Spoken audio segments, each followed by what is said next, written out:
Hey sugar, I'm Rox of RoxStarBakes, and if you're new to my channel, my passion is helping people make sweet treats. This week, I am making a pink letterboard sheet cake. I'm really excited about this cake because 1, I get to demonstrate how I use a 1M tip for a sheet cake border. 2, I get to demonstrate how I use a cake scraper. And 3, I'm using my chocolate chip cookie cake, which I'm linking in the description below.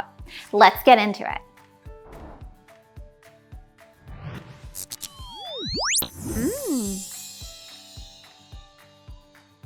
For this pink letterboard sheet cake, I use my funfetti cake recipe and my Swiss meringue buttercream recipe in pink. I use a cupcake portion of the Swiss meringue buttercream, and you'll understand when you grab the recipe.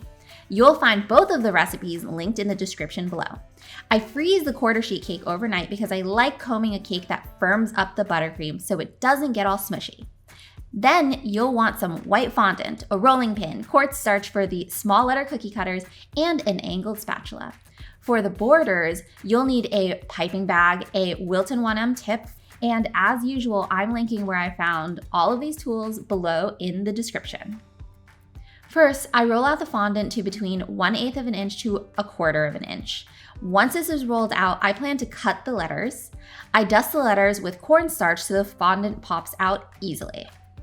Time for the cake! With my funfetti cake recipe, I turn the cake over so the sharpest edges are on the top. Also, this ensures the cake is level and no scrap is wasted. I crumb coat the cake so all of the crumbs get locked in.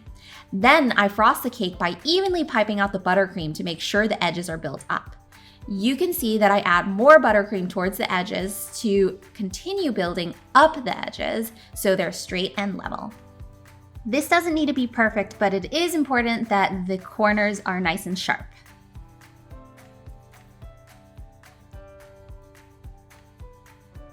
Now it's time to basically create the letterboard effect with a cake comb. Hold the cake comb at a 45-degree angle against the cake. My buttercream is firm because the cake is super cold, like I mentioned earlier, and slowly scrape across and pull away. This next tip is important though. Each time you pull away the cake scraper, wipe it down. You don't want the excess being added back in. I go over the cake scraper with the cake scraper a few times until I get the shape that I'm looking for. The edges are essentially going to be covered by the border, but I still occasionally scrape down the buttercream that overflows to the edges. It just looks a little neater. You can use a spatula, a spoon, a palette knife to remove any stubborn buttercream that doesn't come off with the cake comb. And if this doesn't come out exactly as planned because you're practicing or the temperature just isn't right, it's so easy to rebuild. Just add the buttercream back on the cake and start over.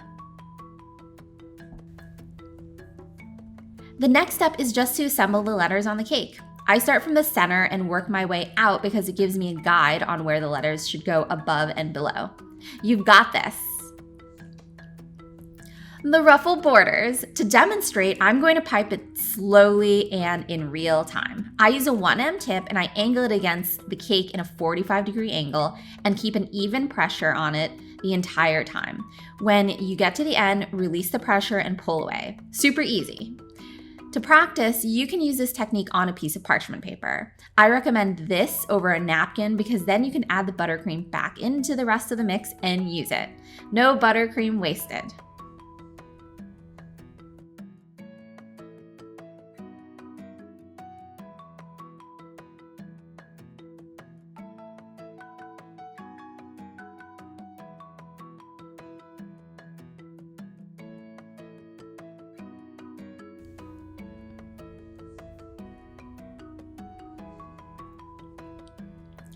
And to give the cake that extra touch, I use sprinkles. Looking back, I don't use sprinkles a lot, but I actually collect so many of them and will use them more often.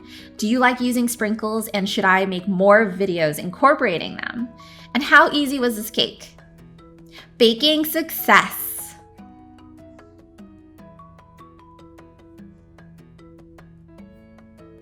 If this video was helpful at all, like, share, subscribe, it definitely helps. In the meantime, I hope you have a stellar week.